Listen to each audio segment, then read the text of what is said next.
Samantha, you want to kick it off? Yeah, Coach, just first time hearing your thoughts from 13-10 point loss to LSU on Saturday.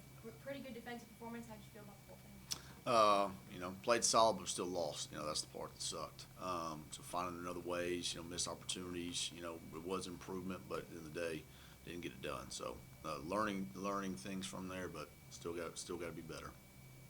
Yeah, it almost looked at times like you guys had Velcro. The way you were able to tackle them, Velcro on your hands, bringing them down. Something that hasn't always happened consistently for you. Why then, and how do you kind of bottle that and take it into next week?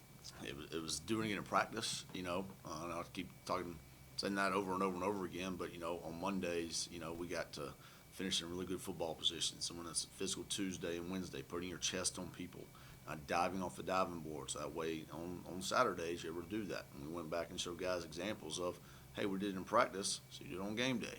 You go back and say, hey, this is a lazy, poor finish in practice. So then ultimately, it does the same thing on Saturday. So again, you get what you emphasize in practice. And again, guys did a great job of tackling. Was improved tremendously. So got to be ready to do the same thing again. You've been able to use a lot of defenders Yeah. to put this defense together.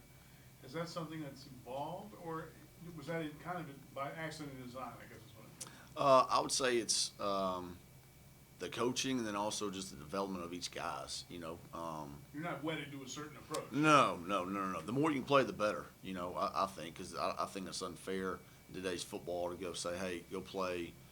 We played 87 snaps, I think it was, on Saturday. You can't give your all-out effort 87 plays. Like, that's just not possible throughout the course of a game.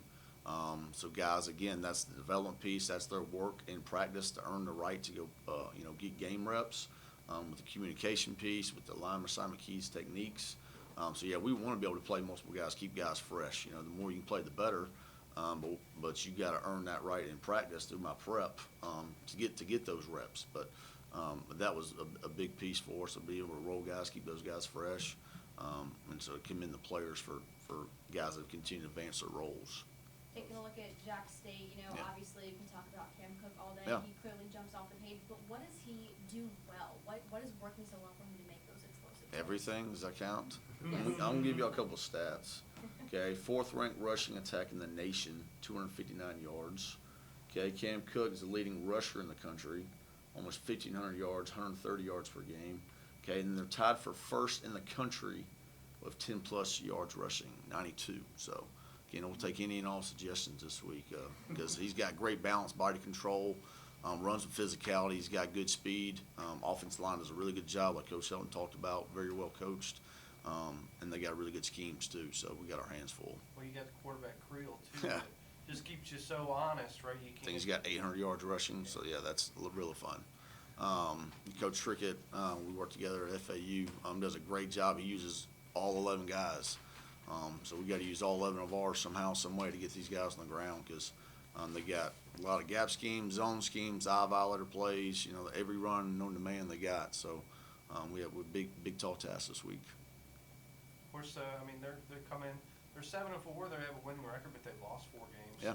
Is there any threads in general that you could share that maybe teams have had success against them? I haven't seen too much success against this offense. Now, they've had some, turnovers that have hurt them at times, but they're still, I think, top 25 in turnovers lost. They do a good job with turnover margin, protecting the football. And, again, they squeeze the game because they're able to just keep running the football, consistently over and over again. It's not like anybody has just stopped the run.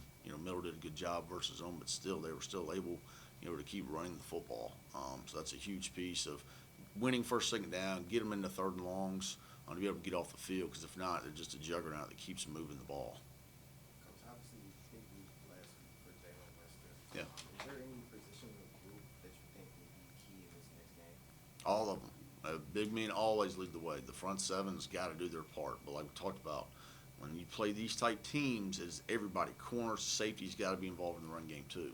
As far as the perimeter blocking, for the 4 screens and things like that, or in the +1 run game. Again, it will always start with the D-line and the OLBs. Always. Big men lead the way. Then it comes back to my guys, then it comes back to the secondary. But it takes all 11 this week to get these guys down. Is there any particular run scheme that maybe they love more? Is it counter, GT? Go watch all of it. It's there. Inside zone, outside zone, read, sweep, Q, power, counter OT. go watch it. It's all there. Do you think it plays a role, if any, like how the schedule falls, taken on LSU last week? I mean, obviously, Coach talked about how there was just an extra motivation, extra amp for these guys, and then now taking that into the final game of the regular season. Do you think that just fell kind of nicely to get that experience before this game? We always preach to our guys, you don't change your approach based off who you play. It's sometimes that's coach speak, but if you prepare differently for East Winnemucca High School and you come over here and play LSU, right, then something's messed up. And now, this game's more important all of a sudden because now we're going to play in the conference championship if we win. That can't happen, and that's something we got to demand our guys. You can't be casual, in any approach, regardless of who you play. So my preparation has got to be the same each and every week. The players has to be the exact same because if not, bad stuff happens. Coach has talked about the senior leadership on this team a lot. For you defensively, what have been some guys that have stepped up to kind of help kind of do this about face? I know you guys have been really able to stand out. Dave Farrar's done a great job. Jalen Lewis done a great job. Machiavelli, Rilo do a great job. Harper does a great job. Anthony and Jalen do a great job. And we got a bunch of guys that played a lot of football, do a good job of leading us. So there's probably too many to name, but other guys have done, again, throughout the season, a bunch of new faces. Those guys emerge, to be doing it in practice, consistently leading through their approach and done a really good job. 2 Jalen's this past weekend, combined for 32 tackles. Yeah. It just seems like they've been guys that have been emerging throughout the year. I mean, they've been out there, but that are really kind of turning it on late here. What's been going right with them?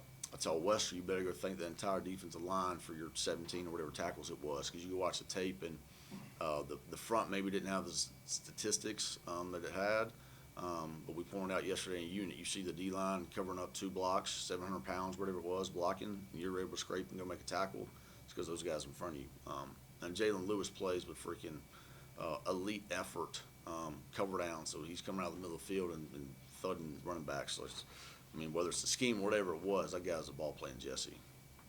I asked Coach Bowie this. I'm going to ask you this too. It's Thanksgiving week, so what's your dream plate? What's at the household that you guys have going on? Dream plate for me is ham, turkey, mac and cheese. My grandmother's cinnamon rolls are phenomenal. And then my wife does a really good job too. I'm probably get in trouble for saying that, but I'm pretty basic on that. I don't need any of the pretzel salad. I don't need any stuffing. I'm more of a meats, mashed potatoes, rolls, and give me some desserts from there. Top desserts? A little unconventional again. Give me a banana pudding 10 times, a cheesecake, a pound cake, or a blueberry pound cake. I'm not too partial to any kind. I'll take them most. Thank you, Coach. Thanks.